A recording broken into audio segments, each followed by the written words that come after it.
নমস্কার বন্ধুরা, welcome to Shampa's kitchen. আজকের এই অতিমারী পরিস্থিতিতে নমস্কারের গুরুত্ব অপরিসীম। কাউকে অভিবাদন জানানোর জন্য বা আপ্যায়ন করানোর জন্য নমস্কারই হলো সবথেকে সুরক্ষিত পদ্ধতি। তাই সারা ভারতবর্ষের এই রীতি আজ বিশ্বজুড়ে সমাদৃত, আর সেই কারণে আমিও গর্বিত। তাই অবশ্যই হ্যান্ডশেকের পরিবর্তে সকলের সঙ্গে নমস্কারের অভিবাদন করুন এবং অবশ্যই বারবার হাত ধুয়ে নিজেকে এবং নিজের পরিবারকে সুরক্ষিত রাখুন। তাহলে চলুন দেখে নিই আজকের ভেজিটেবল চপ কিভাবে আমি কত সহজে তৈরি করছি বাড়িতে। তবে অবশ্যই রান্নাঘরের যাবতীয় কাজকর্মের সময় বারবার হাত ধুয়ে নিজেকে সুরক্ষিত রাখুন। তাহলে চলুন শুরু করি। সবার প্রথমে একটা বড় বোল নিয়ে তার মধ্যে নিয়ে নেব 4 কাপ পরিমাণে জল।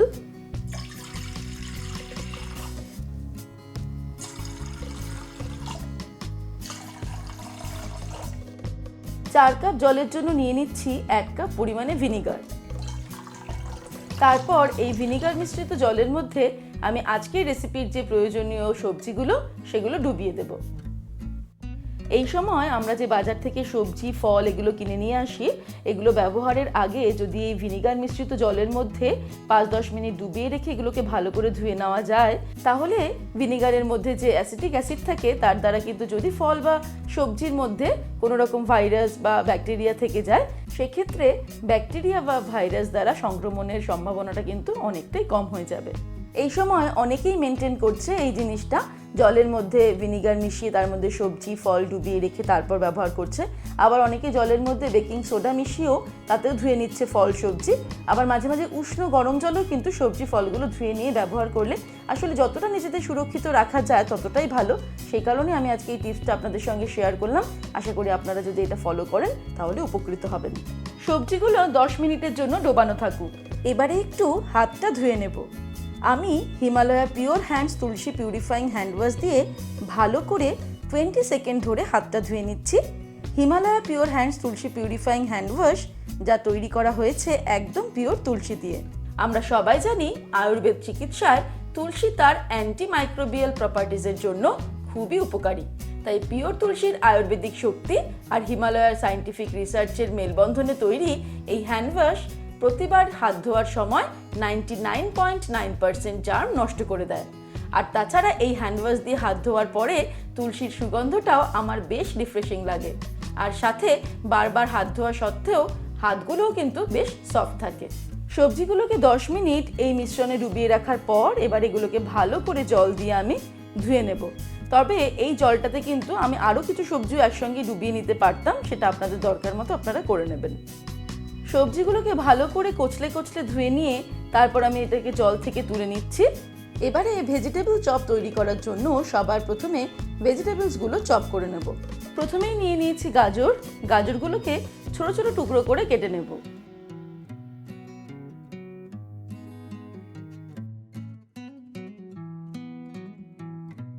এবারে নিয়ে নিয়েছি বিট। প্রথমে বিটের খোসা ছাড়িয়ে বিটটাকে লম্বা লম্বা সরু সরু করে ঝিরিঝিরি করে কেটে নেব।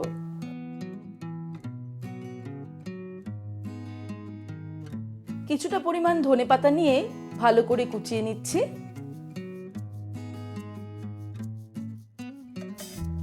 আর 3-4টে কাঁচা লঙ্কা কুচিয়ে নিচ্ছি। ঝালটা আপনারা নিজেদের স্বাদ অনুসারে অ্যাড করবেন। সবজিগুলো কেটে নেওয়ার পর এবার ভেজ চপের জন্য একটা স্পেশাল মশলা তৈরি করতে হবে। তার জন্য একটা প্যান গরম করে আমি দিয়ে দিচ্ছি 4টে শুকনো লঙ্কা, 1 টিস্পুন গোটা গোলমরিচ দিয়ে দিলাম, দিয়ে দিচ্ছি 2টো এলাচ, সামান্য ডালচিনি দিয়ে দিলাম, আর দিয়ে দিচ্ছি 3-4টে লবঙ্গ। এগুলোকে আমি 1 মিনিটের জন্য মিডিয়াম ফ্লেমে ফ্রাই করে নেব। 1 মিনিট হয়ে গেলে এর মধ্যে দিয়ে দিচ্ছি 1 টিস্পুন পরিমাণে গোটা জিরে, 1 টিস্পুন মৌরি দিয়ে দিচ্ছি, আর দিয়ে দিচ্ছি 1/2 টেবিল স্পুন পরিমাণে গোটা ধনে। এবারে সব মশলাগুলোকে আরও মিনিট 2 একদম ফ্লেমটাকে কমিয়ে দিয়ে আমি ফ্রাই করে নেব, যাতে মশলা থেকে সুন্দর সুগন্ধ বেরোতে শুরু করে কিন্তু মশলাগুলো পুড়ে না যায়।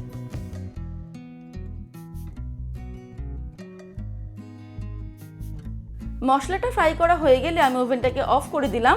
তারপর সামান্য ঠান্ডা হলে আমি এগুলোকে মিক্সির জারে নিয়ে গুঁড়ো করে নেব। এবারে একটা প্যান গরম করে তার মধ্যে দিয়ে দিচ্ছি 1 টেবিল স্পুন পরিমাণে রিফাইন্ড অয়েল, তেলটা গরম হয়ে গেলে এবারে কিছুটা পরিমাণ বাদাম আমি এর মধ্যে ফ্রাই করে নেব। বাদামগুলোকে 1-1.5 মিনিটের জন্য মিডিয়াম ফ্লেমে ফ্রাই করে নিয়ে আমি তুলে নেব।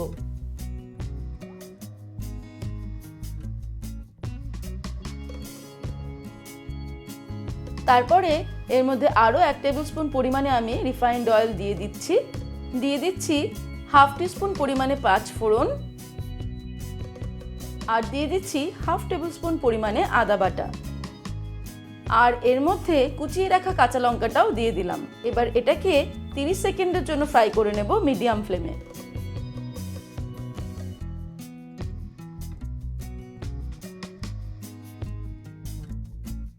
এবারে এর মধ্যে দিয়ে দিচ্ছি কেটে রাখা বিট গাজর,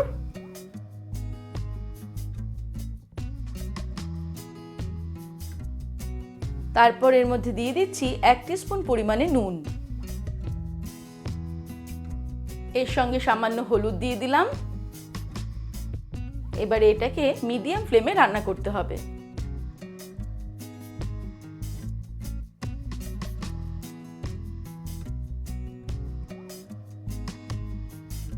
মিডিয়াম ফ্লেমে 2-3 মিনিট রান্না করার পর এবার এটাকে আমি ঢেকে দেব। ফ্লেমটাকে একদম কমিয়ে দিয়ে 10 মিনিটের জন্য। 10 মিনিট পর ফিরে আসছি। 10 মিনিট হয়ে গেছে, আমাদের দেখে নিতে হবে বিট গাজরটা সিদ্ধ হয়েছে কিনা, না হলে আরও কিছুক্ষণের জন্য ফ্লেমটাকে একদম কমিয়ে এটাকে ঢেকে রান্না করতে হবে। বিট গাজর সিদ্ধ হয়ে গেলে এবার আমি এর মধ্যে অ্যাড করব তৈরি করে রাখা স্পেশাল মশলা।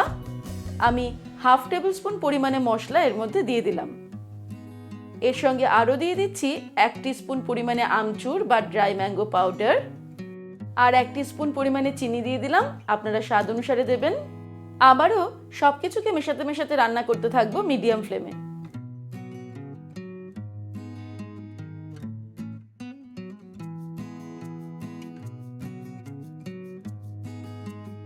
মিনিট 2 রান্না করার পর এবারে আমি একটা ভেজিটেবল ম্যাশার দিয়ে এটাকে আমি ভালো করে ম্যাশ করে দিচ্ছি।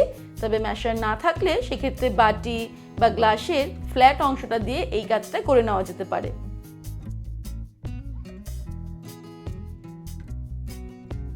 একদম মিশিয়ে দেওয়ার দরকার নেই, এই রকম একটু ম্যাশ করে নিতে হবে।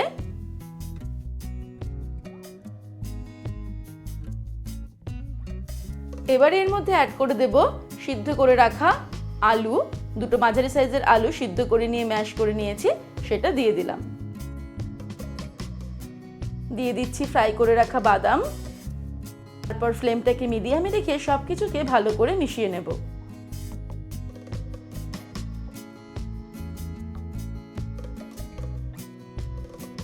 কিছুটা মিশিয়ে নেওয়ার পর এর মধ্যে আরো 1/2 টেবিল স্পুন আমি স্পেশাল মশলাটা দিয়ে দিচ্ছি।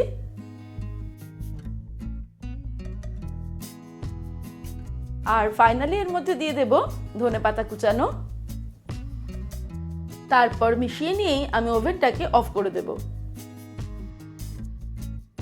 এবার এই মিশ্রণটাকে অন্য একটা পাত্রে নিয়ে ঠান্ডা হতে দেব।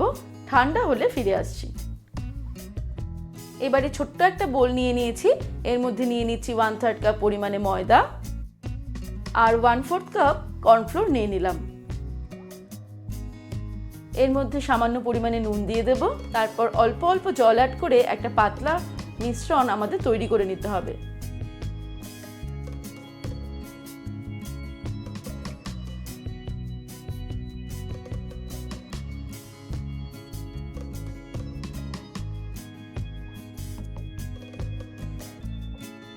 ঠিক এই রকম একটা মিশ্রণ আমি তৈরি করে নিয়েছি, এর মধ্যে কিন্তু কোনো লাম্পস নেই। এবারে চলে যাব এর পরের স্টেপে। এদিকে মিশ্রণটা ঠান্ডা হয়ে গেলে হাতে তেল মাখিয়ে নিয়ে আমি চপগুলো তৈরি করে নেব। প্রথমে কিছুটা পরিমাণ মিশ্রণ আমি হাতের মধ্যে নিয়ে নিলাম। নিজেদের ইচ্ছা অনুযায়ী আমরা চপটাকে ছোট বা বড় তৈরি করতে পারি। তারপরে এইভাবে হাতের মধ্যে একটু বেলন আকার আমি করে নিয়েছি। দুদিকটা সামান্য চেপে চেপে আমি চপের শেপটা করে নিলাম।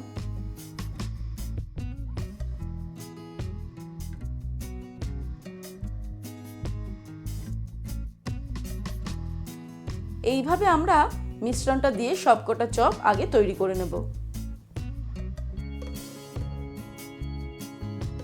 আপনারা চাইলে এইভাবে না করে ভেজিটেবল চপগুলোকে গোল গোল বা চ্যাপ্টা চ্যাপ্টা কাটলেটের শেপেরও তৈরি করে নিতে পারেন।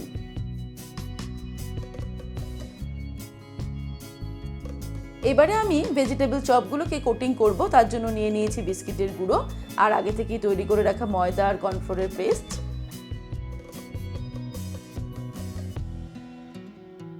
আমি এক হাত দিয়ে চপটাকে এই পেস্টের মধ্যে প্রথমে ডিপ করে নিচ্ছি ভালো করে, তারপর এখান থেকে তুলে নিয়ে বিস্কিটের গুঁড়োর মধ্যে দিয়ে দিলাম। বিস্কিটের গুঁড়ো দিয়ে চারিদিক থেকে খুব ভালো করে আমাদের ঘুরিয়ে ঘুরিয়ে কোটিং করে নিতে হবে। দুদিকটাতেও কিন্তু লাগিয়ে নিলাম বিস্কিটের গুঁড়োটা। তারপর এখান থেকে তুলে একটু ঝেড়ে নেব, ঝেড়ে নিয়ে রেখে দিলাম। এইভাবে আমি সবকটা ভেজিটেবল চপই একবার করে কোটিং করে নিচ্ছি।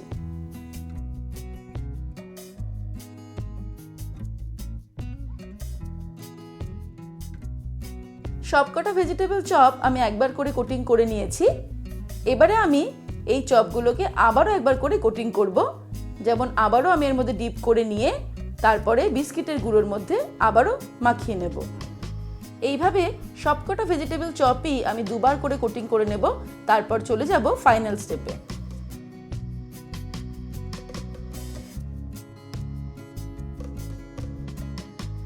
সবকটা ভেজিটেবল চপ আমি দুবার করে কোটিং করে নিয়েছি।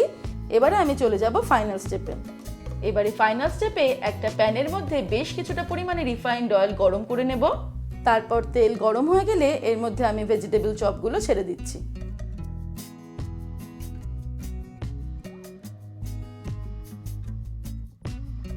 এবারে ভেজিটেবল চপগুলোকে মিডিয়াম টু হাই ফ্লেমে রেখে আমি ভালো করে ভেজে নেব ঘুরিয়ে ফিরিয়ে।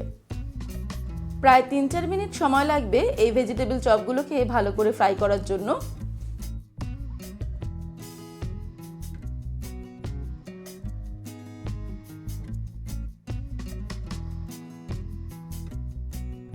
ভেজিটেবল চপগুলো খুব সুন্দর করে গোল্ডেন ব্রাউন করে আমি ফ্রাই করে নিয়েছি ঘুরিয়ে ফিরিয়ে উল্টে পাল্টে। এবার এগুলোকে তেল থেকে ছেঁকে তুলে নেব। তারপর গরম গরম ভেজিটেবল চপ আমি আমাদের সকলের পছন্দের কাসুন্দি আর স্যালাডের সঙ্গে সার্ভ করে দেব। রান্নার কাজ শেষ।